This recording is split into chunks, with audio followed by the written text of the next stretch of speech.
Hello everyone, আসসালামু আলাইকুম। সবাই কেমন আছেন? আলহামদুলিল্লাহ, আমিও ভালো আছি। সো আজকে আমি কাতলা মাছ রান্না করব।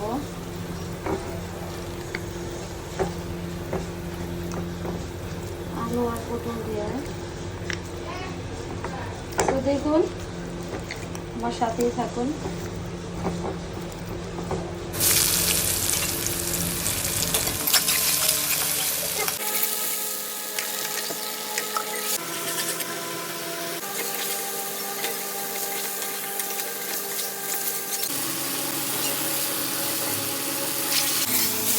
টমেটো আর কাঁচামরিচ দিয়ে দিলাম, পরে মাছগুলো দিব।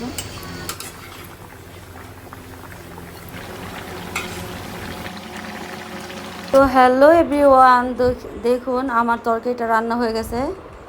সো এখন কিছু ধনিয়া পাতা দিব। তো 2 মিনিট জাল করব, তারপর শেষ। সো ভালো লাগলে সবাই শেয়ার করবেন, কমেন্ট করবেন, লাইক করবেন। আল্লাহ হাফেজ, বাই বাই, টাটা।